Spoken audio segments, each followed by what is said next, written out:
good morning, everybody. And we did a quick pre-trip.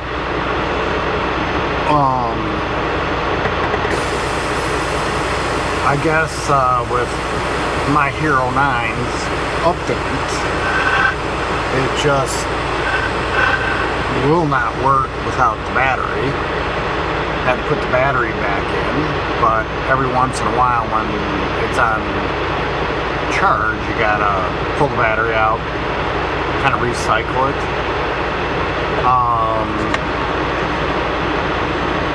And then it works fine.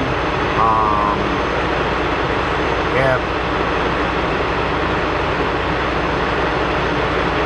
This is the mic I bought, the Rode Video Mic 2. Real good mic. But it needs some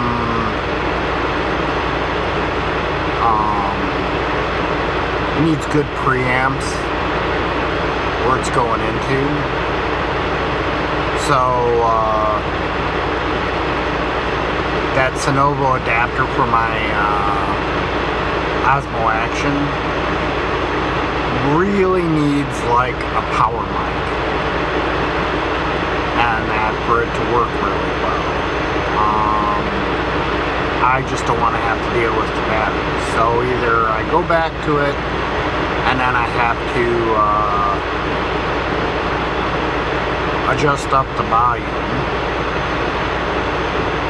and that, or I just stick with every once in a while rebooting, you know, like when at the end of the week, instead of just taking the SD card out, I pull the battery every week on my 9 and let it recycle and see if I don't have any issues after that. But that's it for this morning. We're going to head over to Thermal King, hopefully.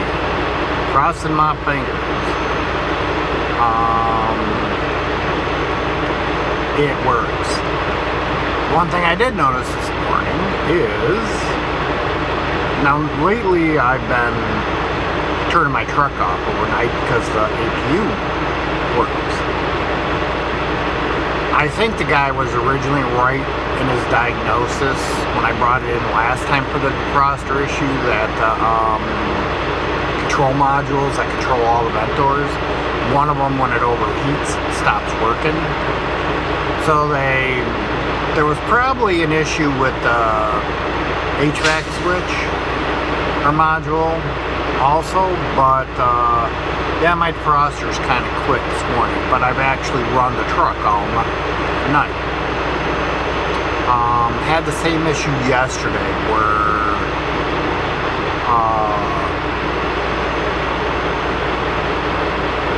I didn't really turn the truck off. Now when I have my APU, I don't care. If I'm going to be sitting at a dock for a while, if it starts getting cold, I'll turn the heat on for the APU. Then I don't have an issue with my defrosters. So whatever it is heat related. So hopefully, I just need to, if they get my APU up and running, every day I won't have an issue.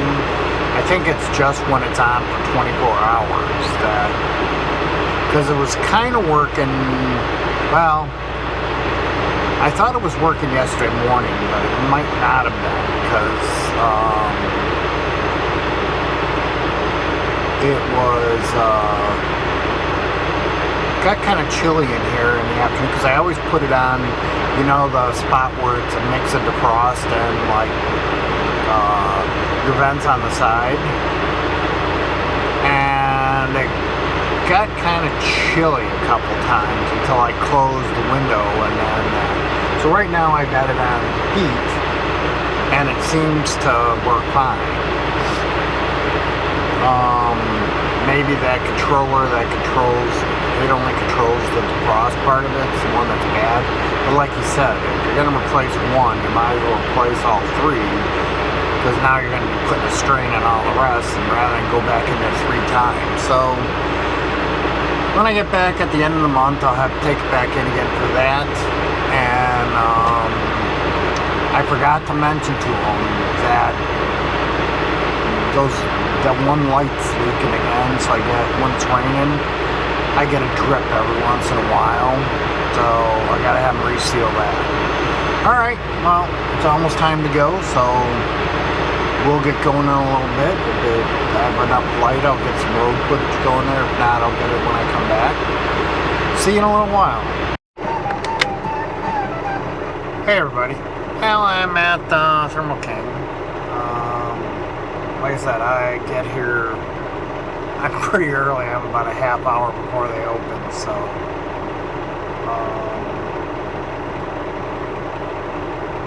it looks like one other guy was waiting, so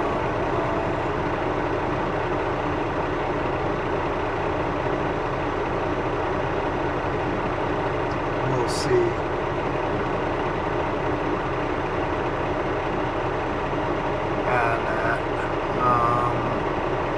Got more than enough yard space back here to back the trailer and then drop it.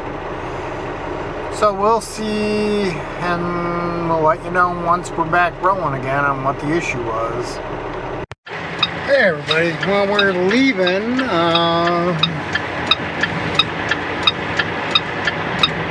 the Thermal King dealer, and when they finally got me in, I told the guy what I thought it might be, because these guys are pretty good at listening. And sure enough, he had it on the computer. He goes, yeah, he goes, I was sitting there and I left the valve the way it was, and he goes, I was watching, it was climbing and climbing. Continue on Indiana 249 south for 1.5 miles.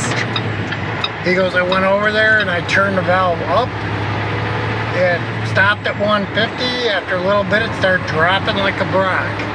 He goes, I put a little more antifreeze in it, and I checked the heater, and it was good. So I only had to pay for an hour of labor, and I bought 2 belts to keep with me, just in case one of the belts break, I could replace it. But, yep, it was... I'm sure there was a note in the box when International Mechanic put on that valve that said there's been a change. That off is in 3/4 mile, take the ramp on the right to I-94 west towards Chicago. Down, and it's the opposite way now, because now the valve is the opposite way for it to be open. So that's a good thing. Now at least my APU will work.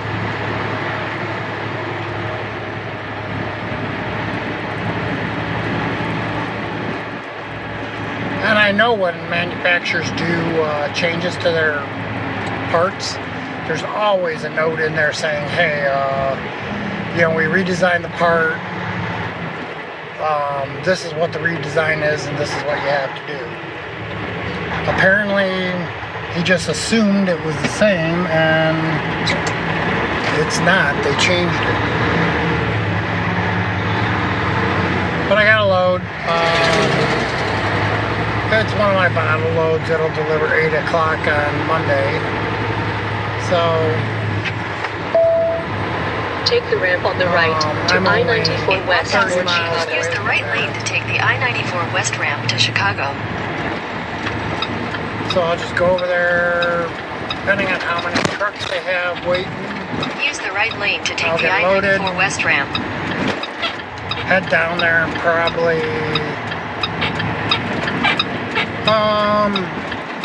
in half a mile, merge onto I-94 west. I'll probably hit the rest area going down, maybe. Or I'll just reserve a spot at the Petro that I always stay at. I can't remember on this Owensboro one if it's better if I go around on the other side or if I stay on the north, so I'll have to look exactly where it's at. Continue on I-94. And I'll make my decisions from there. Continue on I-94 west for 19 miles.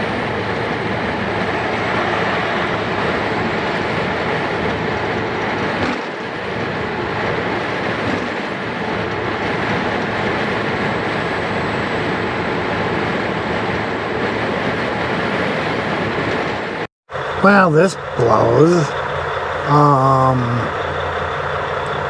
This was already kind of on the lower side for this load, but no matter which way you take to Evansville, you can take the shorter route, which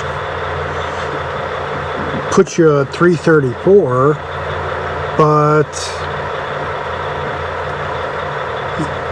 in order, now this wouldn't be bad if it was the next day, because then I would just find a rest area and stay there and probably not lose really any miles.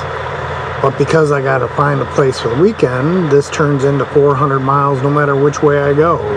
Well, anywhere between 375 and 400. Because there's like both Loves and Pilot don't show a truck stop anywhere along 69. Now there may well be, but I don't know why it wouldn't be in their app.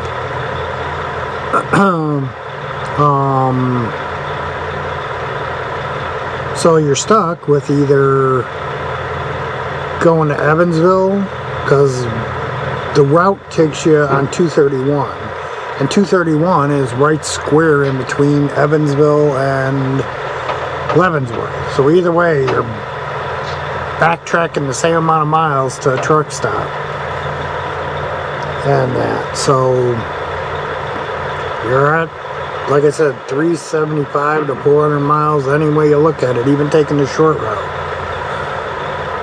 So I told them, for this run, unless I can do it next day, I ain't going to take this for a weekend for what they want to pay on it. Either that or they're going to have to come up a couple $100. Well, that's my spiel, and I'm sticking